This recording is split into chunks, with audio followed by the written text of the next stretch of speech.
ನಮಸ್ಕಾರ. ಕುಟುಂಬದಲ್ಲಿ ಒಂದು ದೊಡ್ಡ ಬಿಕ್ಕಟ್ಟು ಎದುರಾದಾಗ ನಮ್ಮ ಸಂಬಂಧಗಳು ಹೇಗೆ ಭದ್ರವಾದ ಆಧಾರಸ್ತಂಭಗಳಾಗಿ ನಿಲ್ತವೆ ಅಂತ ನಾವೆಂದಾದರೂ ಯೋಚಿಸಿದ್ದೀವಾ? ಬನ್ನಿ, ಇಂದಿನ ಈ ಮೂಲ ಕಥೆಯ ವಿಶ್ಲೇಷಣೆಗೆ ಸ್ವಾಗತ. ಇವತ್ತು ನಾವು ಭಾವನಾತ್ಮಕ ಬೆಂಬಲದ ವಾಸ್ತುಶಿಲ್ಪ ಅನ್ನೋ ಅತ್ಯಂತ ಸೂಕ್ಷ್ಮ ಹಾಗೂ ಆಸಕ್ತಿದಾಯಕ ವಿಷಯದ ಬಗ್ಗೆ ಮಾತನಾಡಲಿದ್ದೇವೆ.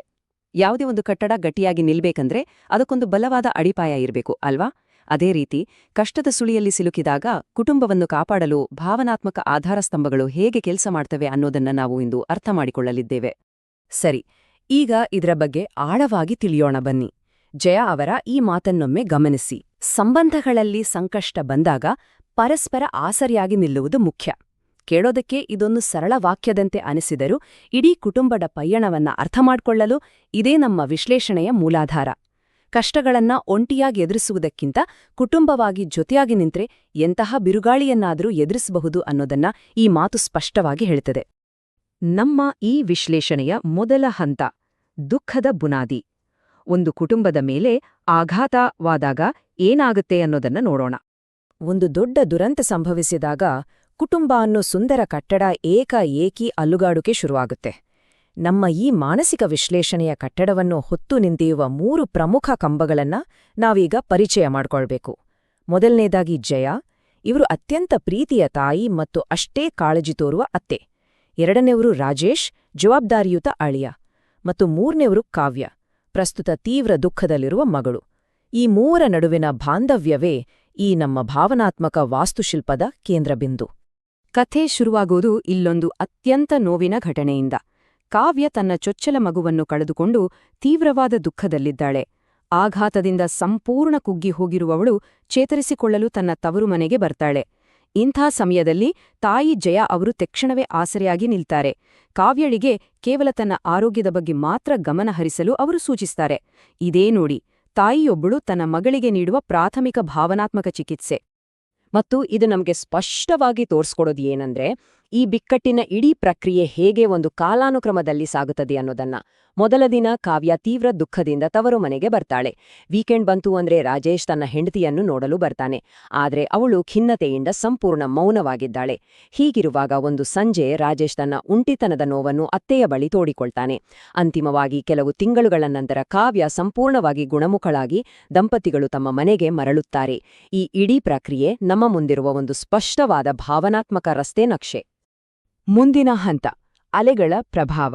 ಅಂದ್ರೆ ಆ ಆಘಾತ ಕೇವಲ ಒಬ್ರಿಗೆ ಸೀಮಿತವಾಗದೆ ಹೇಗೆ ಇತರರಿಗೂ ಹರಡುತ್ತದೆ ಅಂತ. ಕಲ್ಲಿನಿಂದ ನೀರಿನಲ್ಲಿ ಹುಟ್ಟುವ ಅಲೆಗಳಂತೆ ದುಃಖ ಕೂಡ ನಿಧಾನವಾಗಿ ಹರಡುತ್ತೆ. ಈ 2ನೇ ಹಂತದ ಆಘಾತವನ್ನು ನಾವು ಸೂಕ್ಷ್ಮವಾಗಿ ಗಮನಿಸಬೇಕು. ಇಲ್ಲಿ ಅಚ್ಚರಿಯ ವಿಷಯ ಏನಂದ್ರೆ, ಗಂಡ ಮತ್ತು ಹೆಂಡತಿಯ ನಡುವಿನ ಪ್ರತಿಕ್ರಿಯೆಗಳ ಅಜಗಜಾಂತರ ವ್ಯತ್ಯಾಸ.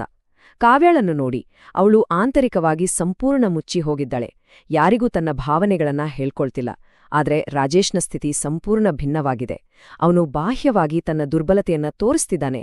ಯಾರಾದ್ರೂ ನನ್ನ ಜೊತೆ ಮಾತಾಡ್ಲಿ ಅಂತ ಸಂಪರ್ಕಕ್ಕಾಗಿ ಒದ್ದಾಡ್ತಿದ್ದಾನೆ. ಈ 2 ವಿಭಿನ್ನ ಪ್ರತಿಕ್ರಿಯೆಗಳು ಅವರ ಭಾವನಾತ್ಮಕ ಬುನಾದಿಯಲ್ಲಿ ಆಗುತ್ತಿರುವ ಬಿರುಕುಗಳನ್ನು ಸ್ಪಷ್ಟವಾಗಿ ತೋರಿಸ್ತವೆ. ರಾಜೇಶ್ ಅನುಭವಿಸ್ತಿರುವ ಅಸಹಾಯಕತೆಗೆ ಇದಕ್ಕಿಂತ ದೊಡ್ಡ ಉದಾಹರಣೆ ಬೇಕಿಲ್ಲ. ಒಮ್ಮೆ ಸಂಜೆ ಅತ್ತೆ ಜಯ ಅವರ ಜೊತೆ ಕಾಫಿ ಕುಡಿಯುತ್ತಾ ಕೂತಾಗ 2ನೇ ಸಂತ್ರಸ್ತನಾಗಿರುವ ರಾಜೇಶ್, ನೀವಿಬ್ರೂ ಇಲ್ಲದ ಮನೆ ನನ್ಗೆ ಖಾಲಿ ಖಾಲಿ ಅನ್ಸ್ತಿದೆ, ನನ್ಗೀಗ ಯಾರಾದ್ರೂ ಆಸರೆ ಬೇಕು ಅನ್ಸ್ತಿದೆ ಅಂತ ಹೇಳ್ಕೊಳ್ತಾನೆ. ಖಂಡಿತವಾಗಿಯೂ ಇದು ಬರೀ ಮಾತಲ್ಲ, ತೀವ್ರ ಸಂಕಟದಲ್ಲಿರುವ ವ್ಯಕ್ತಿಯೊಬ್ಬನ ಆರ್ತನಾದ. ಆತನಿಗೆ ಹೆಂಡ್ತಿಯ ಅನುಪಸ್ಥಿತಿ ಎಷ್ಟು ಕಾಡ್ತಿದೆ ಅನ್ನೋದು ಇಲ್ಲಿ ಎದ್ದು ಕಾಣುತ್ತೆ. ಈಗ 3ನೇ ಹಂತ ಭಾವನಾತ್ಮಕ ಸೇತುವೆಗಳ ಮರುನಿರ್ಮಾಣ. ಕುಸಿದಿರುವ ಸಂಬಂಧಗಳ ನಡುವೆ ಹೊಸ ಆಸರೆಯನ್ನ ಹೇಗೆ ಕಟ್ಟಿಕೊಡ್ತಾರೆ ಅನ್ನೋದನ್ನ ನೋಡೋಣ. ಪರಿಸ್ಥಿತಿ ಸುಧಾರಿಸೋದು ಇಲ್ಲಿಂದಲೇ. ಇದೊಂದು ಅಪ್ಪಟ ಮಾನವೀಯ ಕ್ಷಣ. ರಾಜೇಶ್ ತನ್ನ ಅತ್ತೆಯ ಕೈ ಹಿಡಿದು ಕಾವ್ಯ ಗುಣವಾಗುವವರೆಗೆ ತನಗೆ ಬೆಂಬಲವಾಗಿ ನಿಲ್ಲುವಂತೆ ಕೇಳ್ಕೊಳ್ತಾನೆ. ತನ್ನ ತಾಯಿಯ ಸಮಾನರಾದ ಅತ್ತೆಯನ್ನು ತನ್ನ ತಾತ್ಕಾಲಿಕ ಲಂಗರಾಗಿರಲು ಆತ ವಿನಂತಿಸುವ ರೀತಿ ನಿಜಕ್ಕೂ ಹೃದಯಸ್ಪರ್ಶಿ. ಜಯ ಅವರಿಗೂ ಕೂಡ ಅಳಿಯನ ಮಾನಸಿಕ ಸ್ಥಿತಿಯ ಅರಿವಾಗಿ ತಕ್ಷಣವೇ ಆತನ ಬೆಂಬಲಕ್ಕೆ ನಿಲ್ತಾರೆ. ಹಾಗಾಗಿ ಇಲ್ಲಿನ ಅತ್ಯಂತ ಪ್ರಮುಖವಾದ ಅಂಶ ಏನಂದ್ರೆ, ಈ ಬೆಂಬಲ ವ್ಯವಸ್ಥೆಯ ಹಿಂದಿನ ಕಾರ್ಯವಿಧಾನ. ಅಚ್ಚರಿಯ ವಿಷಯ ಅಂದ್ರೆ, ಸ್ವತಃ ಕಾವ್ಯಳೆ ಇವೆಲ್ಲವನ್ನು ಗಮನಿಸಿ ತನ್ನ ತಾಯಿಗೆ ಈ ಬೆಂಬಲ ನೀಡಲು ಸೂಚಿಸ್ತಾಳೆ. ತಾನು ಸುಧಾರಿಸಿಕೊಳ್ಳುವರೆಗೆ ತನ್ನ ಗಂಡನ ಯೋಗಕ್ಷೇಮವನ್ನು ನೋಡಿಕೊಳ್ಳಲು, ಅವನ ಒಂಟಿತನವನ್ನು ತಡೆಯಲು ಮತ್ತು ಅವನಿಗೆ ತಾಯಿಯಾಗಿ ಗೆಳತಿಯಾಗಿ ಜೊತೆಯಾಗಿರುವಂತೆ ಅವಳು ಕೇಳಿಕೊಳ್ತಾಳೆ. ಇದೊಂದು ಅತ್ಯಂತ ಪ್ರಬುದ್ಧವಾದ ಬೆಂಬಲದ ವ್ಯವಸ್ಥೆ ಅಲ್ವಾ? ಅಂತಿಮ ಘಟ್ಟ, ಚೇತರಿಕೆಯ ವಾಸ್ತುಶಿಲ್ಪ. ಈ ಕಥೆಯ ಸುಖಾಂತ್ಯದ ಕಡೆಗೆ ಬರೋಣ. ನಾವು ಮನೆಯನ್ನ ರಿಪೇರಿ ಮಾಡುವಾಗ ತಾತ್ಕಾಲಿಕವಾಗಿ ಸ್ಕ್ಯಾಫೋಲ್ಡಿಂಗ್ ಹಾಕ್ತಿವಲ್ಲ, ಆ ತರಹ ಈ ಪರಸ್ಪರ ಬೆಂಬಲದ ವ್ಯವಸ್ಥೆ ಅತ್ಯಂತ ಯಶಸ್ವಿಯಾಗಿ ಕೆಲಸ ಮಾಡಿತು. ಈ ತಾತ್ಕಾಲಿಕ ಭಾವನಾತ್ಮಕ ಬೆಂಬಲ ಇಡೀ ಕುಟುಂಬವನ್ನ ಕುಸಿದು ಹೋಗದಂತೆ ಕಾಪಾಡಿತು. ಕಾವ್ಯಳಿಗೆ ಸಂಪೂರ್ಣವಾಗಿ ಚೇತರಿಸಿಕೊಳ್ಳಲು ಅಗತ್ಯವಿದ್ದ ಅಮೂಲ್ಯ ಸಮಯ ಸಿಕ್ಕಿತು. ಆ ಕಡೆ ರಾಜೇಶ್ ಕೂಡ ಅತ್ತೆಯ ಬೆಂಬಲದಿಂದ ಧೈರ್ಯ ತಂದುಕೊಂಡ. ಕೆಲವು ತಿಂಗಳುಗಳ ನಂತರ ಕಾವ್ಯ ಸಂಪೂರ್ಣ ಗುಣಮುಖಲಾಗುತ್ತಾಳೆ. ಆನಂತರ ಜಯ ಅವರು ತೃಪ್ತಿಯಿಂದ ಮಗಳು ಹಾಗೂ ಅಳಿಯನನ್ನು ಮನೆಗೆ ಕಳುಹಿಸಿಕೊಡ್ತಾರೆ. ದುಃಖದಿಂದ ಅಲುಗಾಡಿದ್ದ ಕುಟುಂಬ ಈಗ ಮತ್ತೆ ಅತ್ಯಂತ ಭದ್ರವಾಗಿ ನಿಲ್ಲುತ್ತದೆ. ನಮ್ಮ ಇಂದಿನ ಈ ವಿವರಣೆಯ ಕೊನೆಯಲ್ಲಿ ನಾವೆಲ್ಲರೂ ಆಳವಾಗಿ ಯೋಚಿಸಬೇಕಾದ ಒಂದು ಪ್ರಶ್ನೆ ಇಲ್ಲಿದೆ. ಗಂಡ-ಹೆಂಡತಿಯ ನಡುವಿನ ಮೂಲ ಸಂಬಂಧ ತಾತ್ಕಾಲಿಕವಾಗಿ ಕುಸಿದಾಗ ನಮ್ಮ ವಿಸ್ತೃತ ಕುಟುಂಬ ಅಂದರೆ ತಂದೆ, ತಾಯಿ, ಅತ್ತೆ, ಮಾವ ಇವರೆಲ್ಲರೂ ಹೇಗೆ ಒಂದು ಭದ್ರವಾದ ಆಸರೆಯಾಗಿ ಕಾರ್ಯನಿರ್ವಹಿಸಬಹುದು? ಕಷ್ಟದ ಸಮಯದಲ್ಲಿ ಪರಸ್ಪರರಿಗೆ ಆಸರೆಯಾಗುವ ಈ ಗುಣವೇ ನಮ್ಮ ಸಂಬಂಧಗಳ ನಿಜವಾದ ಸೌಂದರ್ಯ ಅಲ್ವಾ? ಈ ವಿಶ್ಲೇಷಣೆಯ ಮೂಲಕ ನಾವು ಕುಟುಂಬದ ಬೆಂಬಲದ ವ್ಯವಸ್ಥೆಯ ಬಗ್ಗೆ ಮತ್ತಷ್ಟು ತಿಳ್ಕೊಂಡೆವು ಅಂತ ಭಾವಿಸ್ತೇನೆ. ಮುಂದಿನ ಬಾರಿ ಮತ್ತೊಂದು ಅದ್ಭುತ ವಿಷಯದ ಜೊತೆಗೆ ಸಿಗೋಣ.